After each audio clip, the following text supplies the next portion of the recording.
Yeah, thank you, Chair Sosa, members of the committee. Amanda Dalton, I'm here on behalf of the E-Commerce Innovation Alliance, and I am joined today by our president, David Carter, who's here virtually, and he's going to discuss some of our technical concerns with the bill before you.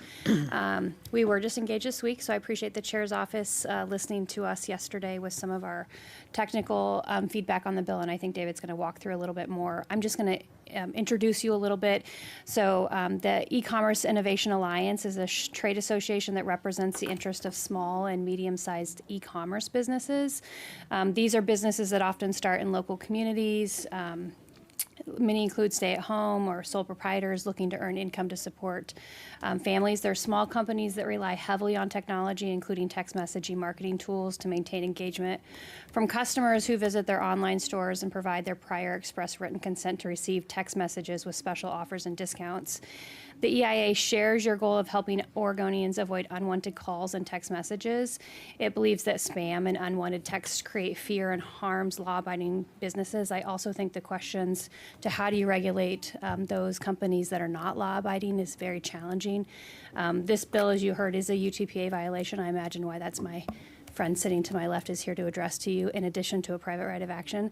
I think that David's going to talk a little bit about what they've seen in other states and some of the challenges with something that you hear from us often, which is a patchwork of laws that do try and address services that extend beyond state boundaries. So with that, if it works for you, Chair Sosa, it may make sense for David to follow me if that works. That's fine. David, if you'd like to go ahead, just introduce yourself for the record. Hi, good afternoon. David Carter, President and CEO of the E-Commerce Innovation Alliance. Chair Sosa, members of the committee, thank you for allowing me to talk with you today about this bill. As the E-Commerce Innovation Alliance has been up and working with a number of states that have adopted similar mini-tcpa laws, we've seen far too often unintended consequences. And those unintended consequences are harmful and impact particularly small businesses that are doing their absolute best to comply with these laws, but because of this patchwork of different laws, have difficulty in ensuring compliance.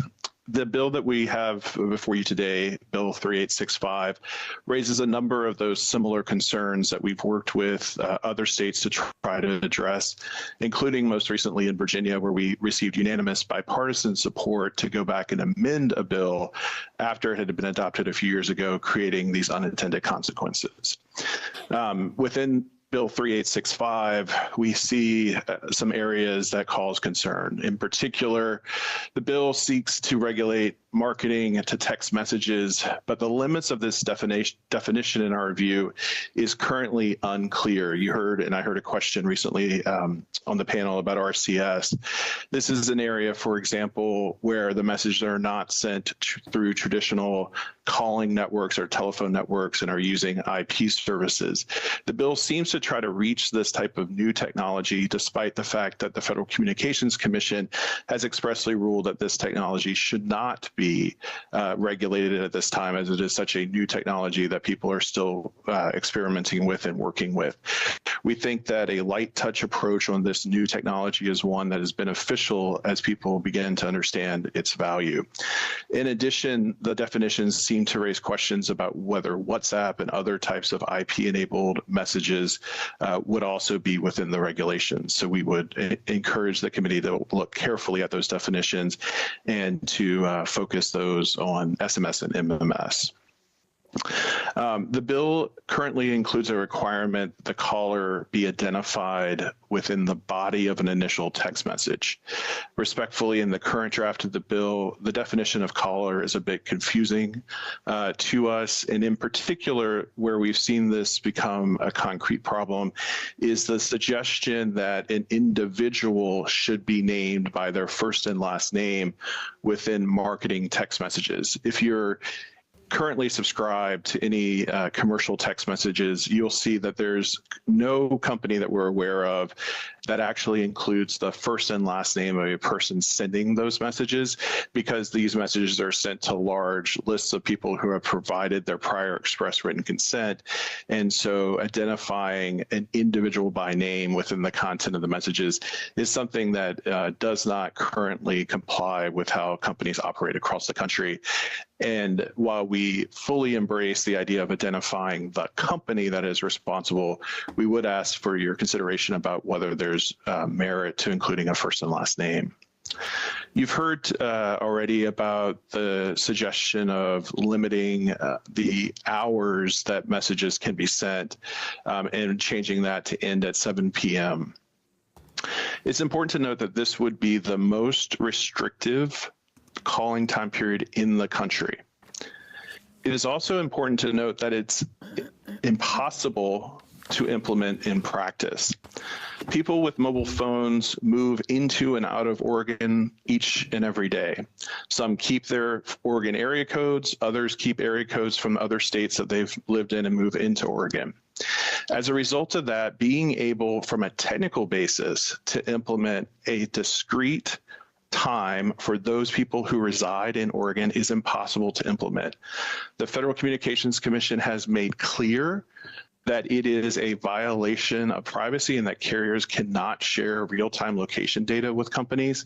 And indeed, the Federal Communications Commission just issued this week a request for public comment in response to a petition filed by the E-commerce Innovation Alliance about this specific issue, recognizing that these types of laws put businesses in an impossible situation where compliance is not possible, but yet they may face either a private right of action or significant liability from the state itself. We would carefully ask the committee to carefully consider that issue. The bill also imposes or seeks to impose a limit of 3 messages within 24 hours. But it doesn't really take into consideration or describe how you would apply that standard in the context of text messages and MMS messages. For example, an MMS message may have a visual image followed by text. Is that 1 message or 2 messages? In addition, what if an individual responds to the text message and asks a follow-up question? Can the business respond if it would be more than 3 messages within 24 hours? Or do they have to wait 24 hours to respond and answer the customer's question? And should a business in Oregon not be able to engage in a multi-message Super Bowl Sunday extravaganza scavenger hunt over text message with its customers who have consented to and requested to receive messages from this brand, but that may play out over a series of several hours in order to result in some sort of significant discount or ability to access a new product? These are the types of innovative ways in which companies are using text messages that this law would potentially interfere with. Finally, I would note that there's a provision of the law that discusses the use of any type of false identity within the context of a text message. Again, while we support the general intent of the bill, it does interfere and coincide with how companies are actually using text messages today. Take, for example, Disney. Would Disney not be able to send a message from Mickey or Minnie in order to communicate and talk to their customers about buying a product? Would McDonald's not be able to send a message on behalf of Ronald to consumers that have consented? These and other types of practical issues come into play as states start to adopt one-off individualized standards when companies mostly operate on a nationwide basis. And so as we look at the legislation, we want to, and we have successfully worked with other states to find common ground to protect consumers from unwanted text messages, but also allowing businesses the freedom to operate when consumers do, in fact, provide their consent and choose to participate in these messages. Thank you very much for your time, and I look forward to working with the committee. Great. Thank you, Mr. Carter. And if you could hold on just a moment, we have one more speaker, and then we might have some questions for you. Certainly. Chair Sosa, members of the committee, for the record, Fawn Berry, representing the Oregon Liability Reform Coalition.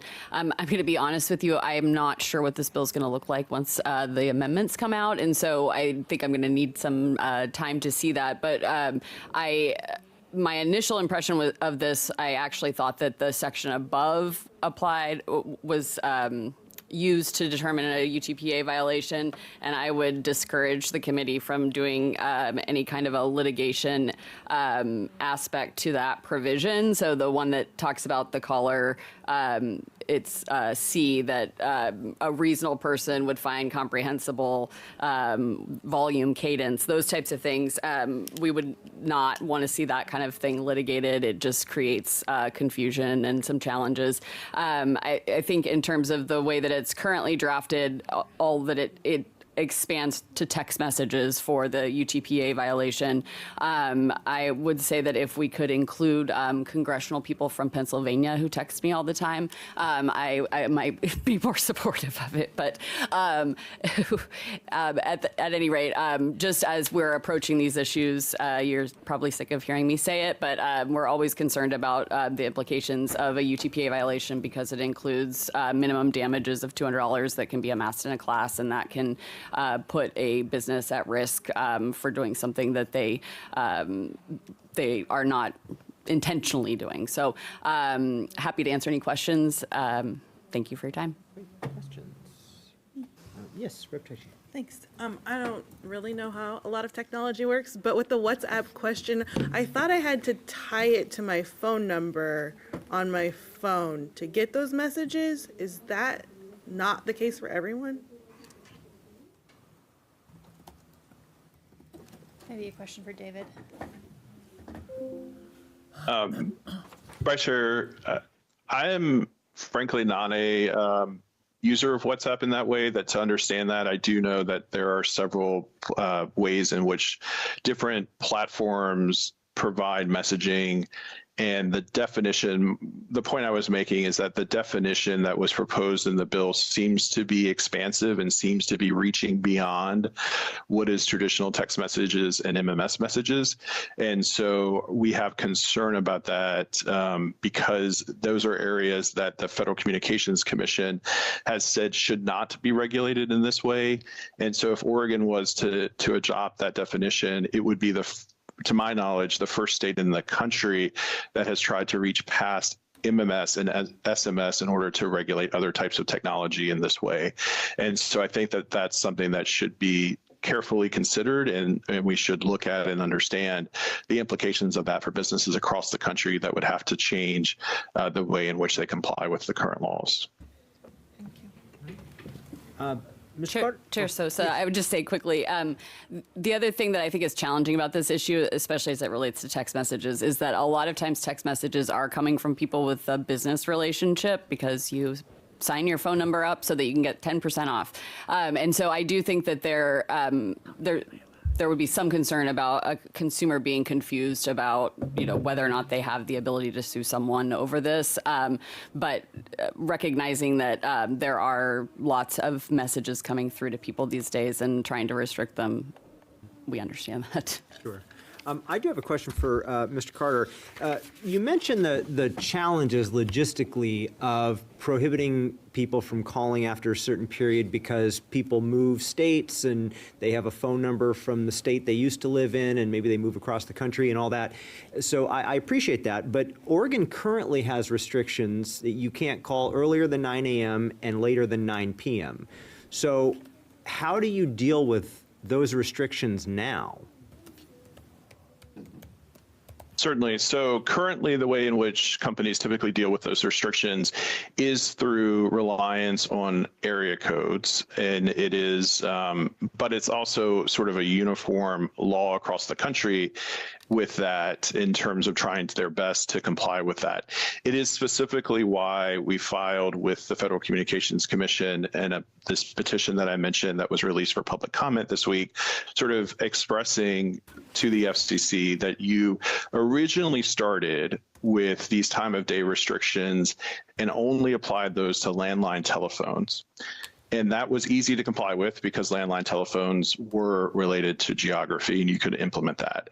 When the FCC first expanded that provision to mobile phones, they also did it at a time in which mobile phones people would use their mobile phone in their local geographic area.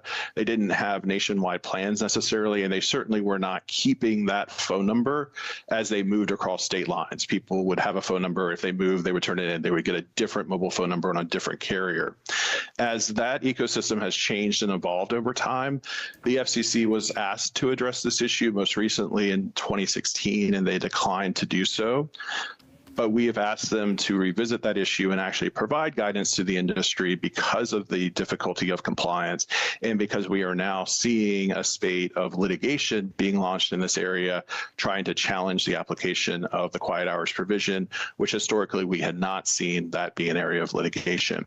And so it is an issue that I think the FCC is recognizing that, hey, if we're going to apply this standard, and we've said that carriers cannot provide location-based data, which is something that they made very clear just last year. So they've imposed significant fines on carriers for providing that type of data historically. So they've now created this environment in which businesses are stuck in this place of needing to comply but not having the tools to do so.